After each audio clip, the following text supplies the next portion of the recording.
चंडीगढ़ में बागी होते हैं, डकैत मिलते हैं पार्लियामेंट में। पान सिंह तोमर फिल्म का ये प्रिय डायलॉग किंवदंतियों का हिस्सा बन गया है। अब पान सिंह तोमर फिल्म 2012 में आई थी। इससे कई साल पहले ऐसा ही एक डायलॉग काफी फेमस हुआ था, लेकिन अंतर इतना था कि वो डायलॉग किसी फिल्म का नहीं था। मई 1960 की बात है।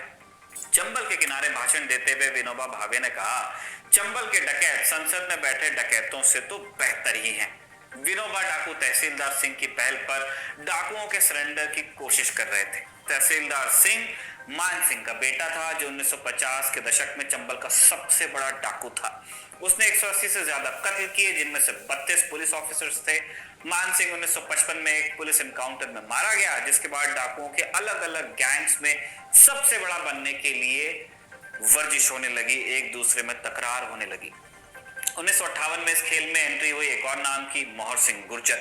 मोहर सिंह की कहानी भी चंबल के बाकी डाकुओं जैसी ही थी। जमीन किसी रिश्तेदार ने हड़प ली, मामला पुलिस के पास गया और फिर अदालतों का चक्कर लगा। मोहर सिंह दर दर ठोकर खाता रहा, लेकिन इंसाफ नहीं मिला। थक हार के उसने खुद हथियार उठा लिए और पीहड़ का रास्ता पकड़ लिया। चंबल में तब फिरंगी सिंह, देवीलाल, छक्की मिर्धा, शिव सिंह और रामकल्ला जैसे डाकुओं का डंका बोलता था।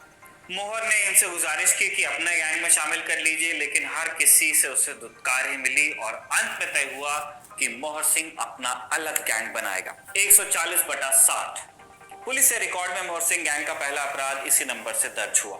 साल था 1960। आने वाले सालों में बाद में इन नंबरों में एक लंबा सिलसिला तैयार हुआ, जिनमें उगाही, हत्या, फिरौती जैसे गुनाह शामिल थे। कुछ ही सालों में मोहर सिंह ने 150 डाकुओं का एक गैंग बना लिया। उसका नाम यूपी, एमपी, राजस्थान तक फैल गया। गैंग के मेंबर उसे दद्दा कहकर बुलाते थे, लेकिन पुलिस के लिए वो ईवन था। ईवन यानी एनिमी नंबर 1। पुलिस इसकी खोज में लगी थी, लेकिन मोहर सिंह ने बचने का एक अचूक तरीका ईजाद कर लिया था। डाकुओं को पकड़ने के लिए पुलिस मुखबिरों की मदद लेती थी।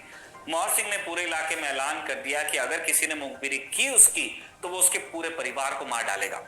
जैसा उसने कहा वैसा किया भी। मुखबिरों की हत्याओं के ऐसे कई केसेस उसके और उसके गैंग के नाम से दर्ज हुए और पूरे इलाके में उसका खौफ बन गया।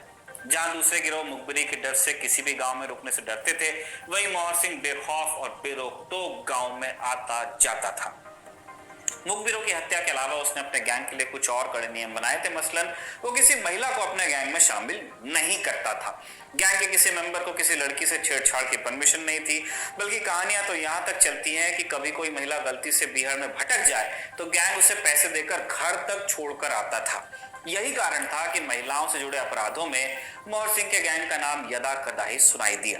हालांकि एक दूसरा फील्ड जरूर था जिसमें मोहर सिंह का नाम सबसे ऊपर था, किडनैपिंग।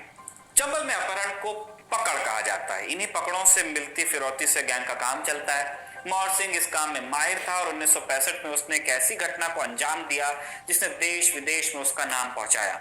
उस दौर में अधिकतर अपहरण चंबल के आसपास के इलाकों और शहरों से ही होते थे, लेकिन उस साल मोहर ने ठानी कि क्यों न दिल्ली का कोई मोटा आसामी उस पर हाथ मारा जाए। दिल्ली में मूर्तियों का एक नामी व्यापारी हुआ करता था, जिसका असली धंधा मूर्तियों की तस्करी से चलता था। मोहर सिंह गैंग ने किसी तरह व्यापारी तक खबर भिजवाई कि चंबल में कुछ प्राचीन मूर्तियां मिली हैं। व्यापारी ने अपना एक खास आदमी चंबल भिजवाया। आदमी तो वापस नहीं लौटा, लेकिन मूर्तियों के असली होने की खबर व्यापारी तक भिजवा दी गई। मामला सेट हो गया। व्यापारी कुछ रोज बाद खुद चंबल पहुंचा सौदा पूरा करने के लिए। यहां मोहर का गैंग उसके इंतजार में था। मौका मिलते ही उन्होंने उसे अगवा कर लिया। व्यापारी का सम्रान समाज में बड़ा नाम था, इसलिए सरकार तुरंत हरकत में भी आई। 3 राज्यों की पुलिस दौड़ाई गई, लेकिन न मोहर सिंह हाथ आया न व्यापारी की कोई खबर लगी। अंत में मजबूरन परिवार को फिरौती चुकानी ही पड़ी। ये रकम कितनी थी, इसको लेकर अलग अलग अनुमान है। कोई कहता है कि 50 लाख दिए, तो कोई कहता है कि 26 लाख दिए। असली जो भी हो, इतना पक्का था कि चंबल के इतिहास में ये उस वक्त सबसे बड़ी फिरौती थी। इस मामले के अलावा मोहर सिंह के गैंग पर 250 से ज्यादा अपहरण और 85 कत्ल के मामले दर्ज थे। कुल 76 बार उसका पुलिस से सामना हुआ, लेकिन हर बार वो बच निकला। 1970 आते आते मोहर सिंह पुलिस के लिए इतना बड़ा सरदर्द बन गया कि उसके सिर पर 3 लाख का इनाम रख दिया गया। वहीं उसकी पूरी गैंग को पकड़वाने वाले को पुलिस 12 लाख का इनाम देने वाली थी। आज की डेट में भी ये पुलिस के तरफ से बहुत बड़ा इनाम है। 12 लाख का इनाम आज भी 2023 में जब ये वीडियो शूट हो रहा है, बहुत बड़े अपराधियों को रखा जाता है। ये रकम किसी भी डाकू के सिर पर रखी रकम से ज्यादा थी उस वक्त। लगभग एक दशक तक मोहर सिंह बेताज बादशाह बना रहा। फिर गोली का डर तो उसे था ही। उसे एहसास था कि कोई गोली तो होगी जो उसके नाम से दागी जाएगी और उस रोज न ताज बचेगा न राज। साल 1970 में उसे खबर लगी कि सरकार डाकुओं के पुनर्वास की योजना बना रही है।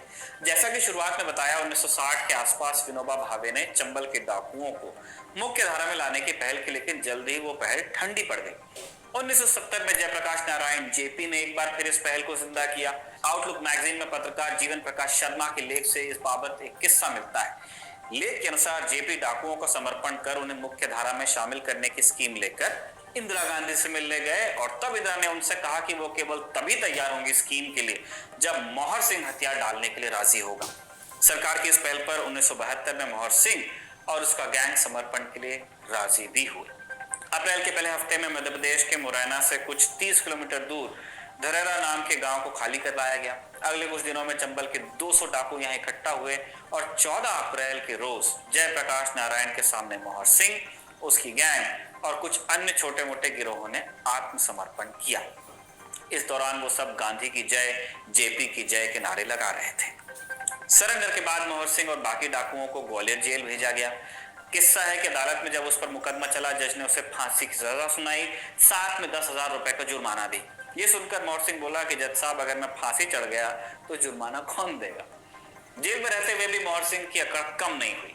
ग्वालियर में जब एक पुलिस ऑफिसर ने डींगे हाँकी तो मोहर ने जेल से उन्हें चुनौती दे दी कि अंदर ही 2-2 हाथ करके देख लो। ऐसी कहानियां कई हैं, लेकिन चंबल की घाटियों की तरह इनका भी पक्का ओरछोर मिलता नहीं है कि इस तरह के फेस ऑफ्स हुए कि नहीं। किंवदंतियां हैं। मोहर सिंह को आखिरकार 20 साल की सजा सुनाई गई। अच्छे व्यवहार के चलते 1980 में उसे रिहाई मिली और मिला एक नाम, जेंटलमैन डकैत। जेल से बाहर आकर आत्मसमर्पण के एवज में सरकार से मिली 35 एकड़ जमीन में उसने खेती शुरू की। इसी दौरान हालांकि उसे एक फिल्म में काम करने का मौका भी मिला। 1982 में रिलीज हुई फिल्म चंबल के डाकू में उसने एक डाकू का ही रोल किया। इसके 12 साल बाद मोहर सिंह ने राजनीति का दामन थामा और कांग्रेस में शामिल हुआ। नगर पंचायत का चुनाव लड़ा और जीता भी, या जीते भी कह सकते हैं, माननीय हो गए इसके बाद से। बाद के दिनों में वो समाज सेवी हुए और पुराने टूटे मंदिरों के बनवाने का, पुनरुद्धार का काम करने लगे। 2019 में उन्होंने इस बाबत पीएम मोदी को एक पत्र भी लिखा। साल 2020 में अंतिम सांस ली। तारीख थी आज की, यानी 5 मई। 92 साल की जिंदगी के बाद